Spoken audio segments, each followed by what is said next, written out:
రేవంత్ రెడ్డి ఇప్పుడు ఒక కొత్త అంశాన్ని తెరపైకి తీసుకొచ్చారు. అదే పీపుల్స్ క్రెడిట్. ఆర్టిఫిషియల్ ఇంటెలిజెన్స్ ను ఉద్దేశించి ఆయన ఈ స్టేట్మెంట్స్ ను ఇచ్చారు. ప్రజల డేటాను వాడుకొని కంపెనీలు డెవలప్ అవుతూ ఉంటాయి. అదే సమయంలో ఏఐ కారణంగా అనేక ఉద్యోగాలు కూడా పోతున్నాయి. ఇలాంటి సమయంలోనే పీపుల్స్ క్రెడిట్ అనే ఒక కొత్త విధానంపై ప్రస్తావించారు సీఎం రేవంత్ రెడ్డి.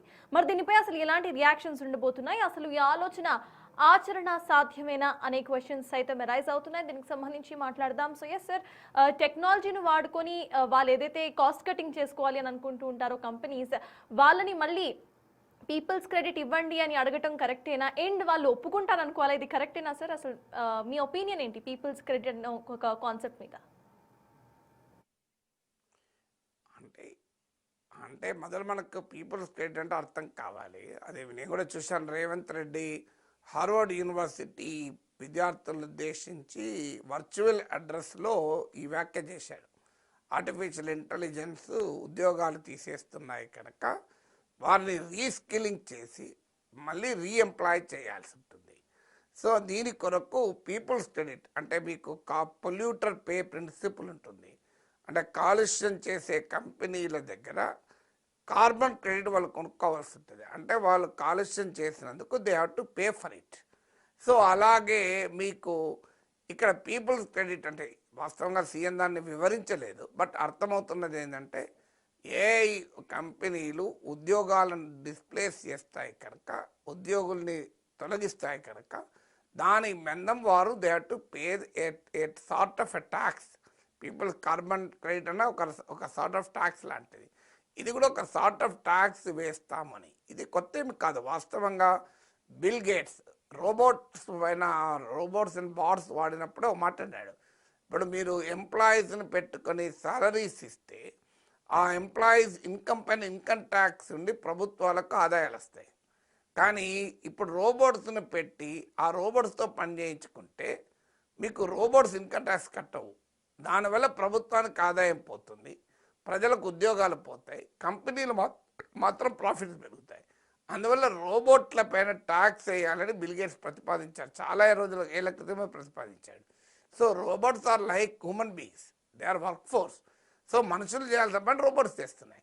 మనుషులు చేస్తే వాళ్ళకి మీరు ఇన్కమ్ ఇస్తారు కదా. ఇప్పుడు ఉదాహరణకు కోడింగ్ చేసే ఐటీ ఎంప్లాయీ ఉంటాడు, సాఫ్ట్వేర్ను డెవలప్ చేసే ఐటీ ఎంప్లాయీ ఉంటాడు.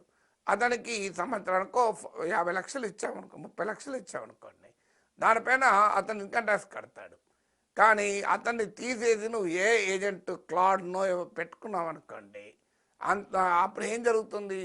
సో ఆ ఐటీ ఎంప్లాయీ చేసే పని ఏ ఏజెంట్ చేస్తుంది. చేసినప్పుడు ఏ ఏజెంట్ కంపెనీకేమో జీతం మిగులుతుంది, కానీ ప్రభుత్వానికి వచ్చే ఇన్కమ్ ట్యాక్స్ రాదు. ప్రజలు ఆ జీతం తీసుకున్న తర్వాత వాళ్ళు ఇన్కమ్ ట్యాక్స్ ఒకటే కట్టరు, వాళ్ళ డబ్బు ఖర్చు పెడుతుంటారు కనుక జిఎస్టీ కడుతుంటారు.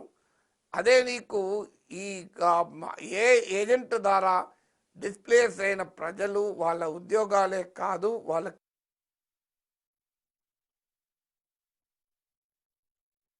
Responsible for that. ఇప్పుడు మైనింగ్ కంపెనీల పైన ఒక కండిషన్ ఉంటుంది.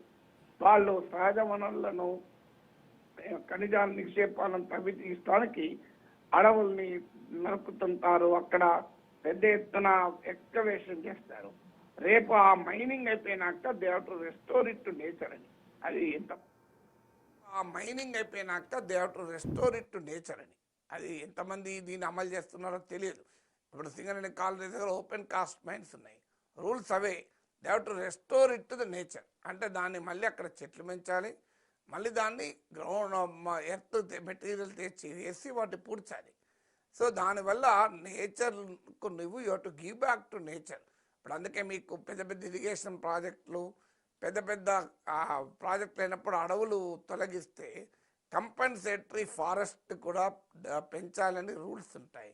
ఇవన్నీ ఎందుకు అంటే when you are causing a loss to nature or society, you have to repay something to that అని.